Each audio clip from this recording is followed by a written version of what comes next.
അപ്പോൾ ഞങ്ങളുടെ തന്നെ വിശ്വാസത്തിൽ കുറച്ചും കൂടി ആൾപ്പെടാനും വളർച്ചയ്ക്കും ഞങ്ങളുടെ ഈ മിഷൻ ചെയ്യണേ ഞങ്ങളെ ഒത്തിരി സഹായിച്ചിട്ടുണ്ട്.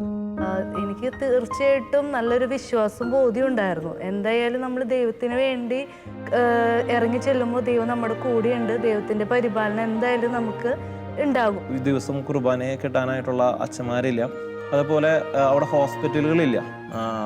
2 മണിക്കൂറൊക്കെ യാത്ര ചെയ്തിട്ട് വേണം നല്ലൊരു മെഡിക്കൽ കെയർ കിട്ടാനായിട്ട്. അപ്പോൾ ഞാൻ ഈ 3 പിള്ളേരോടും പറഞ്ഞപ്പോൾ ഇവൻ അച്ഛനാവാമെന്നും ഇവനൊരു എഞ്ചിനീയർ ആവാമെന്നും അവനൊരു ഡോക്ടർ ആവാമെന്നും പറഞ്ഞു. നമ്മൾ മനസ്സിൽ വിചാരിച്ചൊരു കാര്യം ആ ഒരു ഓൺ ദി ടൈമിൽ എന്തെങ്കിലും എൻ്റെ ആവശ്യമുണ്ടോ എന്ന് ചോദിച്ചൊരു ഡോക്ടർ, അതും ആവശ്യമായ മരുന്നുകൾ കൊണ്ടുവരാണ് ഞങ്ങൾക്ക്.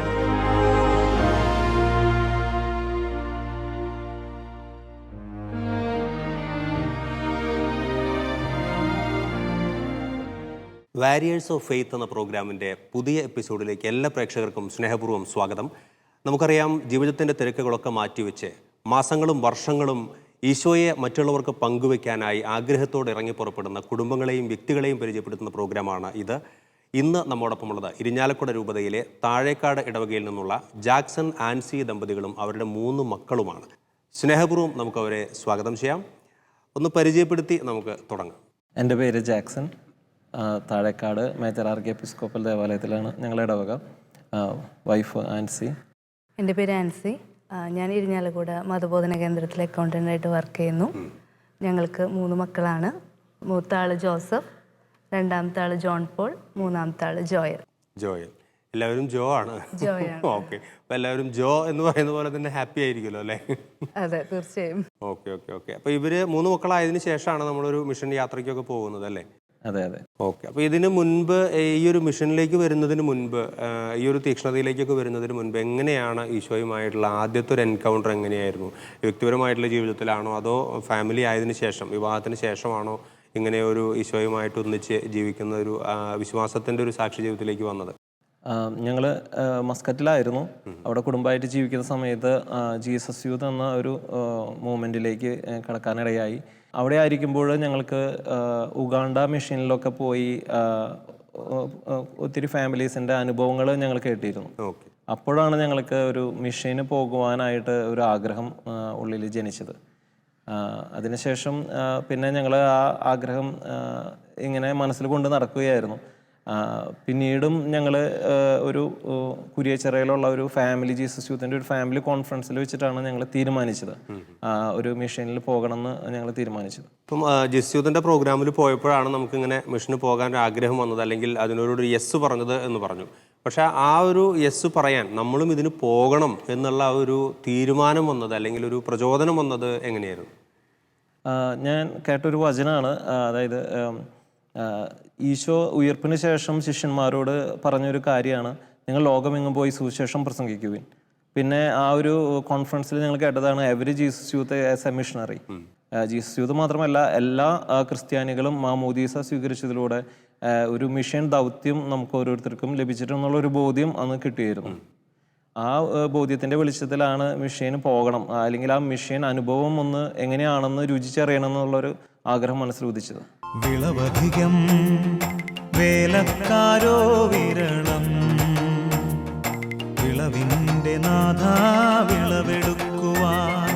വിളവധികം വേലക്കാരോ വിരളം, വിളവിൻ്റെ നാഥ വിളവെടുക്കുവാൻ. അപ്പം ഇതിന് പോകുന്നതിന് മുന്നേ നമ്മൾ അനുഭവിച്ചറിഞ്ഞ ഒരു ഈശോ അനുഭവം ഉണ്ടല്ലോ. ഇപ്പം നമുക്കിപ്പോൾ അവരോട് പങ്കുവെക്കാനുള്ളത് ഒരുപക്ഷെ അതിന് ഉദാഹരണങ്ങളായിട്ട് കാണിക്കാനുള്ളത്, അല്ലെങ്കിൽ ഈശോ ഇന്നും ജീവിക്കുന്നു, നമ്മുടെ ജീവിതത്തിൽ ഇടപെടുന്നു എന്നും നമ്മുടെ ജീവിതത്തെക്കുറിച്ച് പിതാവായ ദൈവത്തിനൊരു പദ്ധതി ഉണ്ടെന്നുള്ളതൊക്കെ പറയുമ്പോൾ നമ്മുടെ ജീവിതത്തിൽ നമ്മൾ അനുഭവിച്ചറിഞ്ഞ ഒരു ഈശോ അനുഭവമുണ്ട്, ഒരു ദൈവികമായിട്ടുള്ള ഒരു കൂടിക്കാഴ്ചയുണ്ട്, ഒരു എൻകൗണ്ടറുണ്ട്. അങ്ങനെയുള്ള അനുഭവങ്ങൾ എന്തൊക്കെയാണ് ഉണ്ടായിട്ടുള്ളത്? അതിൽ ഒരു കാര്യം, 1-2 കാര്യം ജസ്റ്റ് ഒന്ന് നമുക്ക് ഷെയർ ചെയ്യാം. എൻ്റെ ജീവിതത്തിൽ ഈശോയെ അനുഭവിച്ചത്, ഞാൻ ചെറുപ്പകാലം മുതൽ തന്നെ ഭക്തി ഈശോയിലുമായിട്ട് വളരെ വ്യക്തിപരമായ ഒരു ബന്ധത്തിലാണ് വളർന്നു വന്നത്. പ്രത്യേകിച്ച് എൻ്റെ അമ്മയുടെ ഒരു പ്രാർത്ഥനയും ഭക്തിയൊക്കെ എന്നെ സ്വാധീനിച്ചിട്ടുണ്ട്. പിന്നീട് ഗൾഫിൽ ഒക്കെ പോയതിന് ശേഷം ഞാൻ കുറച്ചൊക്കെ വിശുദ്ധ കുർബാനയും അതുപോലെ പള്ളിയിൽ പോക്കൊന്നും ഇല്ലാത്തതുകൊണ്ട് കുറച്ച് ദൈവത്തിൽ നിന്നൊക്കെ അകന്നു പോകാനിടയായി. പക്ഷേ വീണ്ടും എന്നെ ഈശോ തിരിച്ച് ഈശോയുടെ സ്നേഹത്തിലേക്ക് വിളിച്ചു. ഒരു വചനം ഓർമ്മിക്കുകയാണ്, 1 തിമോത്തിയോസ് 2:21. ഏതൊരു നികൃഷ്ടമായ ഒരു വ്യക്തിക്ക് പോലും ഈശോയുടെ കൂടെ നടക്കുമ്പോൾ വിശുദ്ധമായൊരു പാത്രമാക്കി മാറ്റാൻ ഈശോയ്ക്ക് കഴിയുമെന്നുള്ളൊരു വചനം. ആ ഒരു വചനത്തിൻ്റെ ഇതിൽ എനിക്കും ഒരു ഈശോയുടെ കൂടെ ജീവിക്കാൻ, ഈശോയുടെ കൂടെ നടക്കാൻ എനിക്കും കഴിയുമെന്ന വിശ്വാസത്തിൽ ഞാൻ മുന്നോട്ട് പോയി. അപ്പോൾ അങ്ങനെ ഒരു വ്യക്തിപരമായ ഒരു ബന്ധം ഈശോയുമായിട്ട് വചനത്തിലൂടെ എനിക്ക് ലഭിച്ചത് കൊണ്ടാണ് എനിക്ക് പിന്നീട് വിവാഹത്തിന് ശേഷം ഈശോയിലേക്ക് കൂടുതൽ അടുക്കുവാനും ഒരു ജീസസ് യൂത്ത് ഫാമിലി മിഷൻ്റെ കൂടെ മുന്നോട്ട് പോകുവാനൊക്കെ എനിക്ക് സാധിച്ചത്.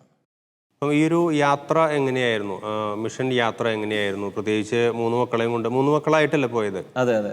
അപ്പോൾ എത്രത്തോളം ഒരു ബുദ്ധിമുട്ടുണ്ടാവും? 2 പേരും മാത്രമേ ഉള്ളൂ, 3 കുട്ടികളെ ഹാൻഡിൽ ചെയ്യണം. ഈ യാത്ര, പരിചയമില്ലാത്ത സ്ഥലം, എങ്ങനെയായിരുന്നു ആ ഒരു അനുഭവം? ആത്മീയമായിട്ട് ഒരുങ്ങിയത് വിശുദ്ധ കുർബാനയ്ക്ക് എല്ലാ ദിവസവും പോയിട്ട് പ്രാർത്ഥിക്കും, ഈശോയോട് സമർപ്പിച്ചു. ഞങ്ങൾ നിസ്സാരരാണ്, ഞങ്ങൾ ഇതിനൊന്നും യോഗ്യരല്ല, എങ്കിലും അങ്ങയുടെ ഒരു ഹിതത്തിനനുസരിച്ച് ഞങ്ങളൊരു തീരുമാനം എടുത്തു. അങ്ങ് ഞങ്ങൾക്ക് ശക്തി നൽകണം, ആത്മാവിന് ശക്തി നൽകണം എന്നുള്ള ഉറപ്പിന്മേലാണ് ഞങ്ങൾ വിചാരിച്ചതിന് എളുപ്പത്തിൽ ഞങ്ങൾക്ക് ജോലിക്ക് തടസ്സമൊന്നും ഉണ്ടായില്ല. പോകാനൊക്കെ ആയിട്ടുള്ള ലീവൊക്കെ റെഡിയായി. അപ്പോൾ അങ്ങനെ എല്ലാ കാര്യങ്ങളും ക്രമീകരിച്ചപ്പോൾ പിന്നെ ഞങ്ങൾ പോകാൻ തന്നെയായിട്ട് ഉദ്ദേശിച്ചു. സാഹചര്യങ്ങൾ ഒരുങ്ങി വന്നു. അതെ. എന്താ ചെയ്യുന്നത്? ജോലി എന്താ ചെയ്യുന്നത്? ഞാൻ ഒരു IT പ്രൊഫഷണലാണ്. വീട്ടിൽ വർക്ക് ഫ്രം ഹോം ആയിട്ട് ജോലി ചെയ്യുന്നു. ഓക്കെ. അപ്പോൾ ഈ ഇത്ര ദിവസം ലീവ് എടുക്കുന്നതിന് തടസ്സം ഉണ്ടായില്ല? ലീവ് എടുക്കാനായിട്ട് തടസ്സം ഉണ്ടായില്ല. പക്ഷേ ഞങ്ങൾ മിഷൻ പോണ അന്ന് എൻ്റെ കൊളീഗിന് ഒരു ആക്സിഡൻറ്റ് പറ്റുകയും വീണ്ടും ജോലിക്ക് തിരിച്ച് പ്രവേശിക്കണമെന്നുള്ള ഒരു ചിന്തയൊക്കെ എന്നിൽ വന്നു. പക്ഷേ അതിന് ഇടയാക്കാതെ തന്നെ മിഷനായിട്ട് മുന്നോട്ട് പോകാനൊക്കെ ആയിട്ട് സാധിച്ചു. അതുകൊണ്ട് ഒരു കരുതൽ ദൈവം നമ്മുടെ ജീവിതത്തിൽ ഉണ്ടായി. പക്ഷേ പല ഉത്കണ്ഠകളും ഉണ്ടായിരുന്നെങ്കിലും പ്രത്യേകിച്ച് ഞങ്ങളുടെ ട്രെയിൻ യാത്രയൊക്കെ എനിക്ക് തോന്നുന്നു ഇന്ത്യയിലെ ഏറ്റവും ദൂരം യാത്ര ചെയ്യുന്ന ഒരു വിവേക് എക്സ്പ്രസ്സിലാണ് ഞങ്ങൾ പോയത്. പക്ഷെ ഞങ്ങൾക്ക് അറിയില്ല, അത് ഞങ്ങൾ സാധാരണ ഒരു ടിക്കറ്റ് എടുത്തിട്ടാണ് ഞങ്ങൾ പോയത്. പക്ഷേ അതിൽ കയറി കഴിഞ്ഞപ്പോഴാണ് അതിലത്തെ അവസ്ഥയൊക്കെ ഞങ്ങൾക്ക് മനസ്സിലായത്. അപ്പോൾ തമ്പുരാനിൽ കൂടുതൽ ആശ്രയിക്കാനായിട്ട് ഞങ്ങൾക്ക് ആ ഒരു ഇൻസിഡന്റ് ഞങ്ങൾക്ക് സാധിച്ചു. അതിലൂടെ ആത്മനിലമൊരുക്കുവാനായുധങ്ങളും വചനം വിതയ്ക്കുവാൻ വരസമൃദ്ധിയും. ആത്മനിലമൊരുക്കുവാനായുധങ്ങളും വചനം വിതയ്ക്കുവാൻ വരസമൃദ്ധിയും. കളയകറ്റുവാൻ വിവേചനവരം, വിളവെടുക്കുവാൻ ജ്ഞാനസമ്പത്തും. കളയകറ്റുവാൻ വിവേചനവരം, വിളവെടുക്കുവാൻ ജ്ഞാനസമ്പത്തും. നൽകി നീ ഞങ്ങളെ സായുധരാക്കൂ, നൽകി നീ ഞങ്ങളെ സായുധരാക്കൂ. എങ്ങനെയാണ് ആൻസിക്ക്, എങ്ങനെയാണ് ഈ ഒരു മിഷണറി ദൗത്യത്തോട് ഒരു താല്പര്യവും ഒരു ഇഷ്ടമൊക്കെ തോന്നിയത്? എങ്ങനെയാണ്? ഞങ്ങൾ ജീസസ് യൂത്ത് മൂവ്മെൻറ്റിൽ തന്നെ ഉള്ളപ്പോൾ ഒത്തിരി മിഷണറി ഫാമിലീസിനെ ഞങ്ങൾക്ക് ഒത്തിരി പരിചയമുണ്ട്. അപ്പോൾ ഈ പറഞ്ഞ പോലെ അവരുടെ അനുഭവങ്ങളൊക്കെ കേട്ടപ്പോൾ നമുക്ക് ഭയങ്കര ഒരു മോട്ടിവേഷനായിരുന്നു. അപ്പോൾ നമുക്കും തീർച്ചയായിട്ടും എൻ്റെ ഒരു മനസ്സിലാഗ്രഹം ഉണ്ടായിരുന്നു, നമുക്കൊരു അവസരം കിട്ടുകയാണെങ്കിൽ എന്തായാലും ഒരു മിഷൻ പ്രവർത്തനത്തിന് വേണ്ടിയിട്ട് മക്കളെ കുടുംബത്തോടു കൂടി തന്നെ പോകണമെന്ന് ഒരാഗ്രഹം ഉണ്ടായിരുന്നു. അങ്ങനെയാണ് പിന്നെ ഞങ്ങൾ മിഷൻ പോകണം എന്നുള്ളൊരു തീരുമാനത്തിലെത്തിയത്. പക്ഷെ എങ്കിലും ഈ 3 പേരെയും കൊണ്ട് പോകുമ്പോൾ നമ്മൾ ചെല്ലുന്നിടത്ത് നമ്മുടെ കേരളത്തിലെ പോലുള്ള കാലാവസ്ഥയായിരിക്കില്ല, ജീവിത സാഹചര്യങ്ങൾ, ഭക്ഷണം, എല്ലാ കാര്യങ്ങളിലും വ്യത്യാസം ഉണ്ടായിരിക്കും. ഒരുപക്ഷെ പെട്ടെന്ന് നമുക്കൊരു ഹോസ്പിറ്റലിൽ പോകാനോ കുഞ്ഞുങ്ങൾക്ക് എന്തെങ്കിലും ഒരു എമർജൻസി വന്നാലും ഹോസ്പിറ്റലിൽ പോകാനോ ഒന്നും ചിലപ്പോൾ സാധിക്കില്ല. അപ്പോൾ ഈ കാര്യങ്ങളിലൊക്കെ കൂടുതൽ വറീഡ് ആവുക ശരിക്കും അമ്മമാരാണ്. അപ്പോൾ എങ്ങനെയാണ് ആൻസി ആ ഒരു കാര്യത്തെ ഡീൽ ചെയ്തതും അതുപോലെ തന്നെ അവിടെ ചെന്നിട്ടുള്ള നമ്മുടെ കുട്ടികളുടെ ഒരു അവസ്ഥ എങ്ങനെയായിരുന്നു? തീർച്ചയായും ആകുലത ഉണ്ടായിരുന്നു, എങ്ങനെയായിരിക്കും കാലാവസ്ഥ. പ്രത്യേകിച്ച് ഞങ്ങൾ ചെന്ന ഒരു അവസരം ഒത്തിരി ചൂട് ഉള്ളൊരു കാലാവസ്ഥയായിരുന്നു. അപ്പോൾ പിന്നെ വെള്ളം ഭയങ്കര കട്ടിയുള്ള വെള്ളമായിരുന്നു. അപ്പോൾ മക്കൾക്ക് തീരെ അങ്ങോട്ട് അഡ്ജസ്റ്റ് ചെയ്യാൻ പറ്റിയിരുന്നില്ല. സ്വാഭാവികമായിട്ട് അവർക്ക് പല രോഗാവസ്ഥയിലൂടെയും കടന്നു പോകേണ്ടി വന്നിരുന്നു. പക്ഷേ ഇതൊന്നും എൻ്റെ മനസ്സിനെ ആകുലപ്പെടുത്തിയില്ല. എനിക്ക് തീർച്ചയായിട്ടും നല്ലൊരു വിശ്വാസം ബോധ്യം ഉണ്ടായിരുന്നു. എന്തായാലും നമ്മൾ ദൈവത്തിന് വേണ്ടി ഇറങ്ങി ചെല്ലുമ്പോൾ ദൈവം നമ്മുടെ കൂടെയുണ്ട്, ദൈവത്തിൻ്റെ പരിപാലനം എന്തായാലും നമുക്ക് ഉണ്ടാകും എന്നുള്ളത്. അതുപോലെ തന്നെ ഇവർക്ക് വയ്യാതെ വരുന്ന അവസരങ്ങളിൽ ഒന്ന് ഹോസ്പിറ്റലിൽ കൊണ്ടുപോകാനായിട്ട് 25 കിലോമീറ്റർ അപ്പുറമാണ് ഒരു ഹോസ്പിറ്റലുള്ളത്. വാഹന സൗകര്യം ഇല്ല. ഞാൻ എന്ത് ചെയ്യും, മരുന്ന് കാര്യങ്ങളൊന്നുമില്ല, എന്ത് ചെയ്യും എന്ന് ഞങ്ങളിങ്ങനെ വീട്ടിലിരുന്ന് ഇങ്ങനെ ടെൻഷൻ അടിച്ചില്ലെങ്കിൽ പ്രാർത്ഥിച്ചിരിക്കുന്ന സമയത്ത് ഒരു ഡോക്ടർ കയറി വരാണ് ഞങ്ങളുടെ ഭവനത്തിലേക്ക്. ഒരു ഡോക്ടർ, അത് എന്നെ സംബന്ധിച്ച് ഭയങ്കര ഒരു കണ്ണ് തുറപ്പിച്ച ഒരു കാര്യമായിരുന്നു. കാരണം ഞങ്ങൾ ഇത് ആരോടും ഷെയർ ചെയ്തില്ല. ഞങ്ങൾക്ക് ലാംഗ്വേജിൻ്റെതായ ബുദ്ധിമുട്ടുകൾ ഉണ്ടായിരുന്നു. പക്ഷെ എങ്കിൽ പോലും നമ്മൾ മനസ്സിൽ വിചാരിച്ചൊരു കാര്യം ആ ഒരു ഓൺ ദി ടൈമിൽ എന്തെങ്കിലും എൻ്റെ ആവശ്യമുണ്ടോ എന്ന് ചോദിച്ചൊരു ഡോക്ടർ, അതും ആവശ്യമായ മരുന്നുകൾ കൊണ്ടുവരാണ് ഞങ്ങൾക്ക്. അപ്പോൾ എന്താന്ന് പറഞ്ഞറിയിക്കാൻ പറ്റാത്തൊരു വിശ്വാസവും അതുപോലെ ഒരു സന്തോഷമൊക്കെ ആയിരുന്നു ഞങ്ങളുടെ മനസ്സിൽ. അപ്പോൾ ആ ഡോക്ടർ പറയാണ്, ഒരു കുഴപ്പമില്ല, ഒരു പ്രശ്നമില്ല, മക്കളൊക്കെ ഓക്കെയാണ്, അവർ വേഗം സുഖമാവും, നിങ്ങൾ ടെൻഷൻ അടിക്കണ്ട. അത് ഞങ്ങളെ സംബന്ധിച്ച് വലിയൊരു ആശ്വാസമായിരുന്നു. ഞങ്ങൾക്ക് ദൈവത്തിൻ്റെ പരിപാലന അനുഭവിക്കാനുള്ള വലിയൊരു അനുഭവം തന്നെയായിരുന്നു അത്. അത് ശരിക്കും നമുക്ക് പ്രായോഗികമായിട്ട് ജീവിതത്തിൽ ഫീൽ ചെയ്യാനായിട്ട് പറ്റി അല്ലേ? നമ്മൾ ആഗ്രഹിച്ച സമയത്ത് കൃത്യമായിട്ട് ഒരു ഡോക്ടർ വീട്ടിലേക്ക് വരിക എന്ന് പറയുന്നത് ഇതിൽ പരം എങ്ങനെയാണ്, ഇതിൽ വലിയ എന്തനുഭവമാണ് നമുക്ക് ഇനി ദൈവത്തിൻ്റെ പരിപാലനം നമ്മുടെ കൂടെയുണ്ട്, കെയർ ചെയ്തുകൊണ്ട് കൂടെയുണ്ട് എന്നുള്ള ഒരു ദൈവ സാന്നിധ്യത്തിനെ നമുക്ക് മനസ്സിലാക്കാൻ ഇതിലും വലിയൊരു ഉദാഹരണം വേണ്ട. ശരി. അതുപോലെ തന്നെ നമ്മൾ അവിടെ ശുശ്രൂഷ ചെയ്യുന്ന സമയത്ത് നമ്മൾ പല രീതിയിൽ ഒരുപക്ഷെ ഭവനങ്ങളിൽ പോയിട്ടുണ്ടാകും, പള്ളിയുമായി ബന്ധപ്പെട്ട് പ്രോഗ്രാമുകൾ ചെയ്തിട്ടുണ്ടാകും, കൗൺസിലിംഗ്, അങ്ങനെയുള്ള പല കാര്യങ്ങളും നമ്മൾ അവരെ ചെന്നിട്ട് പ്രവർത്തിച്ചിട്ടുണ്ടാകും. അപ്പോൾ അതിലൊക്കെയുള്ള നമ്മുടെ ഒരു ദൈവിക ഇടപെടലും ദൈവത്തിൻ്റെ അടയാളങ്ങളും നമ്മൾ അവിടെ ഇറങ്ങി ചെല്ലുമ്പോൾ തമ്പുരാൻ നമ്മുടെ കൂടെയുണ്ട് എന്നുള്ള രീതിയിലുള്ള പ്രവർത്തനങ്ങളൊക്കെ എങ്ങനെയാണ്, എന്തൊക്കെ അവിടെ ഓർത്തിരിക്കുന്ന ചില സംഭവങ്ങളൊന്ന് ഷെയർ ചെയ്യാം. ഞങ്ങൾ പോയ മിഷൻ യാത്രയിലൂടെ ഏറ്റവും കൂടുതൽ വിശ്വാസത്തിൽ ആഴപ്പെടാൻ സാധിച്ചത് ഞങ്ങൾക്ക് തന്നെയാണ്. ഞങ്ങളുടെ ജീവിതത്തിൽ തന്നെയാണ് വിശ്വാസത്തിൻ്റെ കൂടുതൽ അനുഭവങ്ങളും കാര്യങ്ങളൊക്കെ ഞങ്ങൾക്ക് ബോധ്യപ്പെടാനിടയായത് വളർച്ചയ്ക്കായിട്ടും. ഞങ്ങൾ ഇവിടുന്ന് പോയപ്പോൾ ഞങ്ങളുടെ കാറ്റഗിസം കുട്ടികൾ കുറച്ച് കൊന്തകളൊക്കെ കോർത്ത് തന്നിട്ടുണ്ടായിരുന്നു ജപമാല മാസത്തിൽ. അപ്പോൾ ഞങ്ങൾ ആ ജപമാലകളെല്ലാം കൊണ്ടുപോയിട്ടുണ്ടായിരുന്നു. പിന്നെ ഞങ്ങൾ കുറച്ച് ഫോട്ടോസും അങ്ങനെയുള്ള കാര്യങ്ങളൊക്കെ കൊണ്ടുപോയിട്ടുണ്ടായിരുന്നു, തിരുഹൃദയത്തിൻ്റെ ഫോട്ടോസ്, അങ്ങനെ തിരുകുടുംബത്തിൻ്റെ ഫോട്ടോസൊക്കെ. അപ്പോൾ ഞങ്ങൾ പോയ സ്ഥലത്ത് ഒരു ട്രൈബൽ വില്ലേജ് ആയിരുന്നു. അത് ഒരു 4 വില്ലേജുകൾ കൂടിയ ഒരു മിഷൻ സ്റ്റേഷനായിരുന്നു. അപ്പോൾ മാസത്തിലൊരിക്കലാണ് ഞങ്ങൾക്ക് ഒരു കുർബാന ലഭിക്കുന്നത്. കാരണം അവിടെ ഒത്തിരി 28 സ്റ്റേഷൻസ് ഉള്ളതുകൊണ്ട് അച്ഛനെ ഓടി എത്താൻ പറ്റില്ല. അപ്പോൾ പക്ഷേ ഞങ്ങളെ ആ ഗ്രാമവാസികളുടെ വിശ്വാസ തീക്ഷ്ണത ഞങ്ങൾക്ക് ബോധ്യപ്പെടാനും സാധിച്ചു. അവരുടെ ചെറിയ ചെറിയ ഗുഹകൾ പോലെയുള്ള വീടുകളിൽ കയറി ചെന്ന് ഞങ്ങൾ ഈ ഫോട്ടോസ് പ്രതിഷ്ഠിച്ച് ഞങ്ങൾ പ്രാർത്ഥിച്ചു, അവർക്ക് വേണ്ടി പ്രാർത്ഥിച്ചു. പിന്നെ അവിടെയുള്ള കുട്ടികളൊക്കെ ഒരുമിച്ച് കൂട്ടിയിട്ട് ഞങ്ങൾക്ക് വെക്കേഷൻ ആയതുകൊണ്ട് ഇവർ ബോർഡിംഗ് എന്നൊക്കെ വന്നിട്ടുണ്ടായിരുന്നു. അപ്പോൾ ഞങ്ങളുടെ കുട്ടികൾക്കും അവരൊക്കെ ആയിട്ട് ഇടപഴകാനും അവരായിട്ട് കളിക്കാനും ഒക്കെ സാധിച്ചു.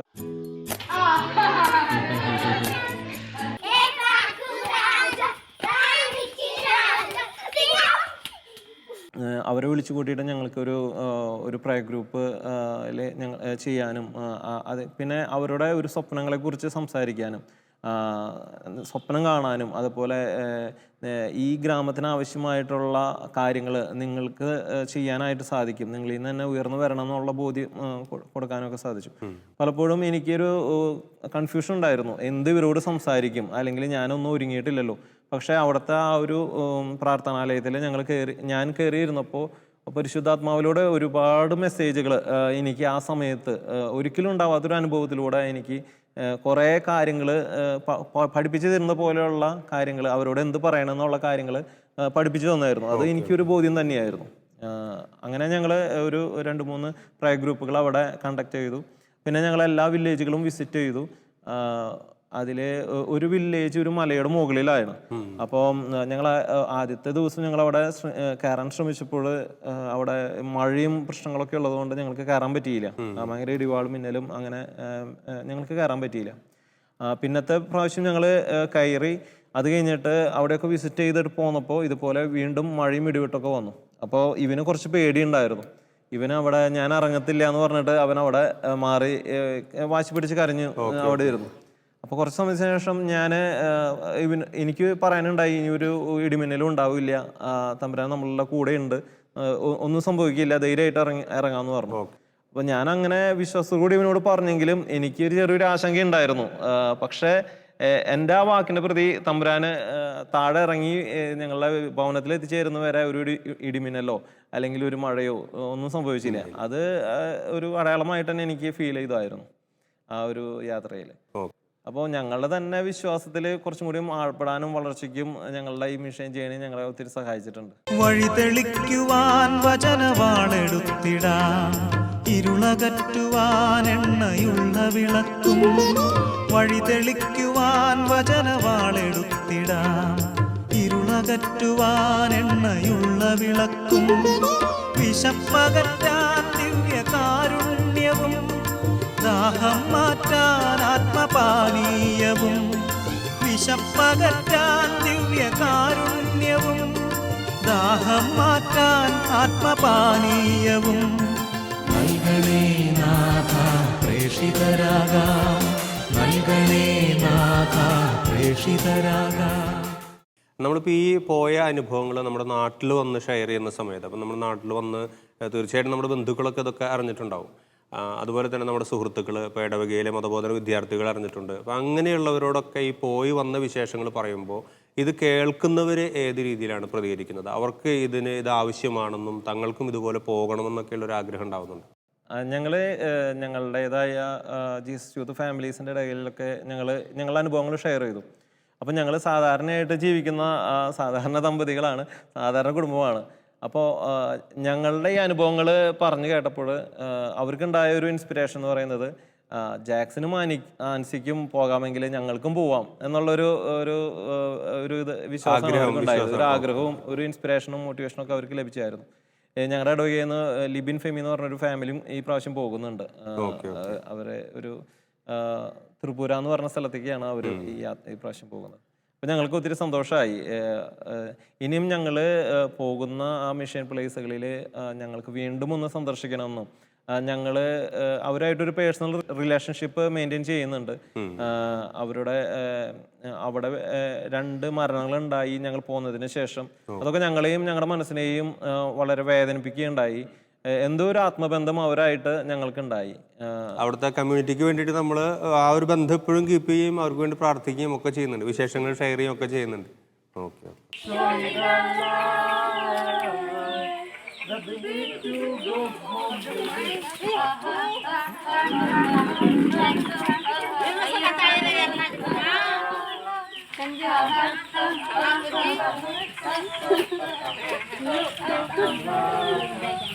അതുപോലെ തന്നെ നമ്മൾ അവിടെ ചെന്ന് പ്രവർത്തിക്കുമ്പം അവിടെയുള്ള സിസ്റ്റേഴ്സ്, വൈദികർ, ഇവരൊക്കെ നമ്മൾ കാണുകയും അവരുടെ പ്രവർത്തനങ്ങളൊക്കെ ശരിക്കും നമ്മൾ ലൈവായിട്ട് യഥാർത്ഥത്തിൽ മനസ്സിലാക്കുകയൊക്കെ ചെയ്യുന്നുണ്ടാവും. അപ്പോൾ അത് കാണുമ്പോൾ അവിടെ ഈ കടന്നു ചെല്ലുന്ന കുടുംബങ്ങളുടെ ഒരു ഇടപെടൽ, കുടുംബങ്ങളുടെ ഒരു സാന്നിധ്യം എത്രത്തോളം അവരുടെ പ്രവർത്തനങ്ങളെ ശക്തിപ്പെടുത്തുന്നുണ്ട്? വലിയൊരു അത്ഭുതമാണ്. ഈ ഒരു കാലാവസ്ഥയിൽ ഞങ്ങളെ പോലെ ഒരു കുടുംബം അവിടെ ചെന്ന് പ്രവർത്തിച്ചപ്പോൾ ആദ്യത്തെ വീക്കിൽ പറഞ്ഞ പോലെ ഞങ്ങൾ കുട്ടികളെല്ലാവരും തളർന്നു, ആകെ ഒരു അവസ്ഥയിലായിരുന്നു, ചൂടിൻ്റെയും ബുദ്ധിമുട്ടിൻ്റെയും. അപ്പം ഞങ്ങൾ ഒരു 2 മണിക്കൂർ യാത്ര ചെയ്ത ഒരു ഹോസ്പിറ്റലിൽ എത്തിയപ്പോൾ അവിടെ സിസ്റ്റേഴ്സ് ഞങ്ങളോട് ക്വസ്റ്റ്യൻ ചോദിച്ചു, നിങ്ങൾ എന്തിനാണ് ഈ സമയത്ത് ഇങ്ങനെ ഒരു അവസ്ഥയിൽ ഈ കുട്ടികളെയും കൊണ്ട് ഇങ്ങനെ ഒരു യാത്രയ്ക്ക് പുറപ്പെട്ടത്? അപ്പോൾ അതുവരെ എനിക്കൊരുണ്ടായിരുന്നൊരു ബലം അവിടെ വെച്ചിട്ട് ഒരു ക്വസ്റ്റ്യൻ ചിഹ്നമായി പോയി. കാരണം അങ്ങനെ ഒരു ക്വസ്റ്റ്യൻ ഞാൻ പ്രതീക്ഷിച്ചില്ല. അപ്പോൾ തിരിച്ചു വരുമ്പോൾ ഞാൻ തമ്പുരാനോട് പറഞ്ഞത്, ഈശോയെ, ആ ഒരു അസുഖം, അതായത് വെള്ളത്തിൻ്റെ ആണെന്ന് തോന്നുന്നു, ഞങ്ങൾക്കും എനിക്കും അത് ആ രോഗാവസ്ഥയിലേക്ക് സ്റ്റാർട്ട് ചെയ്ത പോലെ എനിക്കും ഫീൽ ചെയ്തു തുടങ്ങി അവിടെ വെച്ചിട്ട്. അപ്പോൾ ഞാൻ പറഞ്ഞു, ഇതുവരെ ഞാൻ പിടിച്ചു നിന്നു, ഇനി എന്നെ പിടിച്ചു നിർത്തേണ്ടത് ഈശോയാണ് എന്ന് ഞാൻ ഉറച്ചു വിശ്വസിച്ചു. പക്ഷേ ആ ഒരു നിമിഷം, ആ ഒരു ദിവസം കൊണ്ട് ഞങ്ങളുടെ എല്ലാവരെയും രോഗാവസ്ഥകൾ എടുത്ത് മാറ്റി. പിറ്റേ ദിവസം മുതൽ ഉണർവോട് കൂടിയിട്ട് ഞങ്ങൾക്ക് മിഷൻ പ്രദേശങ്ങളിൽ ഓരോ വീടുകളിലേക്കും ഞങ്ങളുടെ പ്രവർത്തനങ്ങളിലേക്കും ഇറങ്ങാനായിട്ട് സാധിച്ചു. അത് ഒരു അത്ഭുതമായിട്ട് ഞങ്ങൾ ഇപ്പോഴും കാണുകയാണ്. ഞങ്ങൾ തളർന്ന അവസ്ഥയിൽ ഞങ്ങളുടെ എല്ലാ പ്രശ്നങ്ങളും, അതായത് ഒരു ആൾക്ക് പരീക്ഷിക്കുന്ന ഒരു പരിധി ഉണ്ടല്ലോ, അപ്പോൾ അതുവരെയാണ് തമ്പുരാന് നമുക്കൊരു സാധനത്തിലൂടെ കടന്നു പോകുന്നത് ഞങ്ങളുടെ വിശ്വാസം ആഴപ്പെടാനായിട്ടാണ്. പക്ഷെ അതിനുശേഷം ഞങ്ങൾ വളരെ സന്തോഷത്തോടെയും ഉത്സാഹത്തോടെയും ഒരു ട്രിപ്പ് എൻജോയ് ചെയ്യുന്ന പോലെ ഞങ്ങൾ അവിടെയൊക്കെ സന്ദർശിക്കാനും ഞങ്ങൾക്ക് സന്തോഷം പങ്കിടാനും സുവിശേഷം സംസാരിക്കാനൊക്കെ സാധിച്ചായിരുന്നു. വിളവധികം വേലക്കാരോ വിരളം, വിളവിൻ്റെ നാഥ വിളവെടുക്കുവാൻ വിളവധികം വേലക്കാരോ വിരളം. വിളവിൻ്റെ നാഥ വിളവെടുക്കുവാൻ വേലക്കാരായി അയക്കണമേ. അഭിഷേകത്താൽ ശക്തരാക്കണേ. വേലക്കാരായി അയക്കണമേ. അഭിഷേകത്താൽ ശക്തരാക്കണേ. വിളവധികം വേലക്കാരോ വിരളം. വിളവിൻ്റെ നാഥ വിളവെടുക്കുവാൻ. ശരിക്കും നമ്മളിപ്പോൾ ഈ ഒരു മിഷൻ യാത്രയിലൂടെ പോയി കടന്നു വരുമ്പോൾ ഒരുപാട് ദൈവപരിപാലനയുടെ ലൈവായിട്ടുള്ള അനുഭവങ്ങൾ നമുക്കുണ്ടാകുന്നുണ്ട്. അപ്പോൾ അതുപോലെ തന്നെ നമ്മുടെ മക്കൾ ഇതിലൂടെ കടന്നു പോകുമ്പോൾ അവരുടെ വിശ്വാസ പരിശീലനത്തെ ഈശോ ഇന്നും ജീവിക്കുന്നുവെന്നും നമ്മൾ പ്രാർത്ഥിക്കുമ്പോൾ നമ്മുടെ കൂടെ വരുന്നുവെന്നൊക്കെയുള്ള അവരുടെ വിശ്വാസ ബോധ്യങ്ങളെ എത്രത്തോളം ഇത് സഹായിക്കുന്നുണ്ട്? ശരിക്കും പറഞ്ഞു കഴിഞ്ഞാൽ മക്കൾക്ക് വലിയൊരു ബോധ്യവും അതിനപ്പുറം ദൈവത്തെക്കുറിച്ചിട്ടുള്ള അവരുടെ ഒരു കാഴ്ചപ്പാട്, അല്ലെങ്കിൽ ദൈവത്തിൻ്റെ ആ ഒരു പരിപാലന ഇപ്പം നമ്മൾ പറഞ്ഞു കൊടുക്കുന്നുണ്ട്, ഈശോ നിൻ്റെ കൂടെയുണ്ടെന്ന്. പക്ഷേ ഈ ഒരു മിഷൻ യാത്രയിൽ അവർക്ക് കൂടുതൽ അത് അനുഭവിക്കാനായിട്ട് സാധിച്ചു. കാര്യം ഒരു നമ്മളുടെ ഒരു സ്ഥലം പോലെയല്ല, അവിടെ TV ഇല്ല, ഒന്നുമില്ല, പ്രകൃതിമായി ഇണങ്ങി ചേർന്ന ഒരു സ്ഥലം. അവിടെ അവർ ഒത്തിരി നന്നായിട്ട് എൻജോയ് ചെയ്തു. പ്രാർത്ഥിക്കാനായിട്ട് തൊട്ടപ്പുറത്ത് തന്നെ പള്ളിയാണ്. അപ്പോൾ ഇവരാണ് ഓടിച്ചെന്ന് അവിടെ പ്രാർത്ഥിക്കുക. പിന്നെ അവർ പ്രാർത്ഥിക്കുക, ഒത്തിരി തബലയും കൊട്ടി അങ്ങനെയൊക്കെ വളരെ മനോഹരമായിട്ട് പാട്ടും നിർത്തി അതൊക്കെ ഇവരെ ഭയങ്കരമായിട്ട് ആകർഷിച്ചു. ഇവർ ഭയങ്കരമായിട്ട് എൻജോയ് ചെയ്തു. ഇവർക്ക് ഇവിടത്തേക്കാളും നന്നായിട്ട് അവിടെ പ്രാർത്ഥിക്കാനൊക്കെ പറ്റി. ഈശോയും പിന്നെ അവിടുത്തെ കുഞ്ഞുങ്ങളായിട്ടൊക്കെ നന്നായിട്ട് കളിക്കാനും ഇവർക്ക് ഭാഷ അങ്ങനെ ഒരു എന്താ പറയുക പ്രശ്നമായില്ല എന്നുള്ളതാണ്. അവരോട് കൂടി തന്നെ ഒത്തിരി ഇഴുകിച്ചേർന്ന് കളിക്കാനും അവർക്ക് ഈശോനെ പങ്കുവെച്ചു കൊടുക്കാനും ഒക്കെ സാധിച്ചു. ശരിക്കും ഒരു മിഷണറി എന്ന് പറയുമ്പോൾ, അല്ലെങ്കിൽ ഒരു മിഷണറി കുടുംബത്തിൽ മക്കൾക്ക് ഈ ഒരു മിഷൻ യാത്ര വലിയൊരു വിശ്വാസം കിട്ടുന്ന ഒരു തീർച്ചയായിട്ടും മിഷൻ യാത്രയിൽ മക്കൾക്ക് കൂടുതൽ വിശ്വാസം വളരാനായിട്ട് സഹായിക്കുന്നു. തീർച്ചയായിട്ടും അതുകൊണ്ട് തന്നെയാണ് ശരിക്കും കുടുംബത്തെ ഒരുമിച്ചിരുത്തിയിട്ട് നമ്മളിപ്പം ശാലോം ടിവിക്ക് വേണ്ടിയിട്ട് ഈ ഒരു പ്രോഗ്രാമിലൂടെ നമ്മൾ കുടുംബത്തെ ഒരുമിച്ചിരുത്തി സംസാരിക്കുന്നതിൻ്റെ കാര്യവും അത് തന്നെയാണ്. കാരണം നമ്മുടെ ഇവിടുത്തെ സാഹചര്യങ്ങളിൽ പലപ്പോഴും നമ്മൾ വളരെ സിസ്റ്റമാറ്റിക്കായിട്ട് ക്ലാസ്സുകളും പരീക്ഷകളും ഒക്കെ ആയിട്ട് വിശ്വാസ പരിശീലനങ്ങൾ മുന്നേറുന്നുണ്ടെങ്കിലും പലപ്പോഴും കുട്ടികളുടെ ഹൃദയങ്ങളെ തൊടാനായിട്ട് അവരുടെ ഹൃദയത്തിൽ ഈശോയുടെ ഒരു സാന്നിധ്യം ഉറപ്പിക്കാനായിട്ട് പരാജയപ്പെടുന്നുണ്ടോ എന്ന് ഇപ്പോൾ ഒരു ആത്മപരിശോധനയൊക്കെ നടന്നുകൊണ്ടിരിക്കുന്ന ഒരു കാലഘട്ടമാണ്.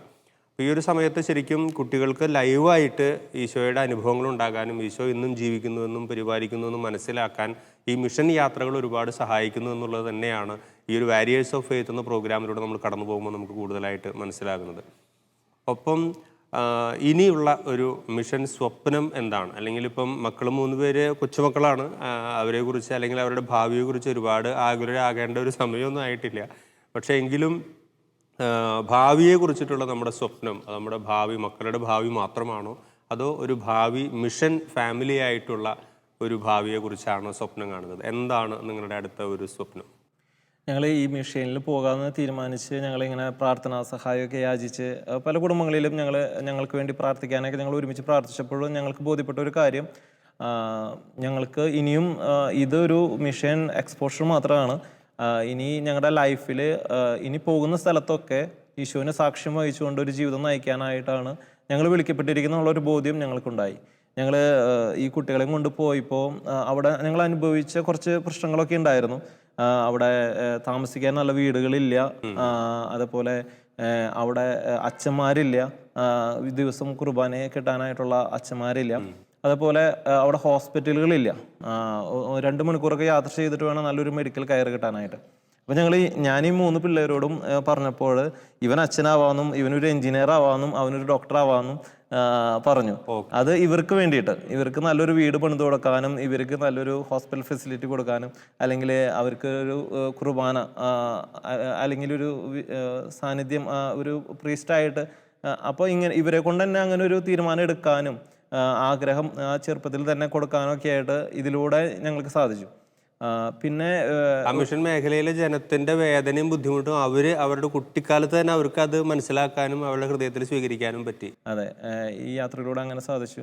മാത്രമല്ല ഒരു മിഷൻ ഈ യാത്രയിൽ ഞങ്ങൾക്ക് ബോധ്യപ്പെട്ട ഒരു കാര്യം, ഒരു മിഷൻ പ്രദേശത്ത് ഒരുപാട് ആവശ്യങ്ങളുണ്ട്.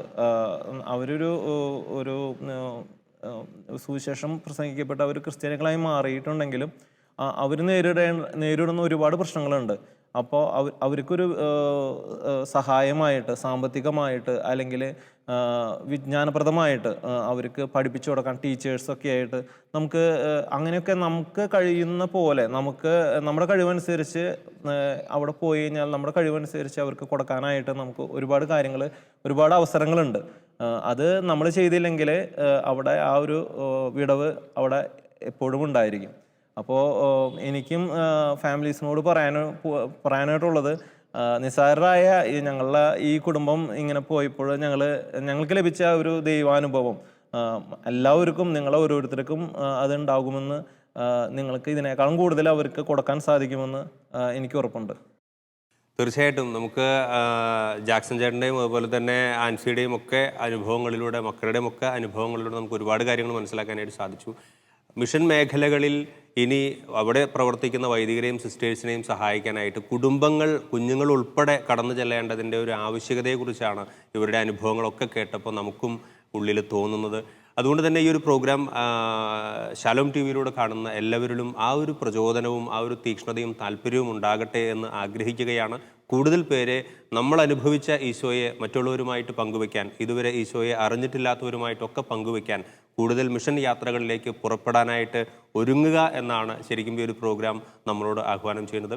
ഒരുപാട് സ്നേഹത്തോടെ നമുക്ക് ഇവർക്ക് നന്ദി പറയാം.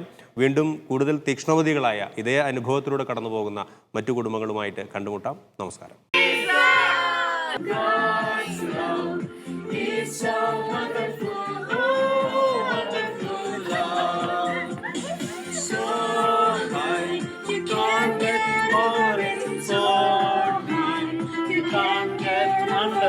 So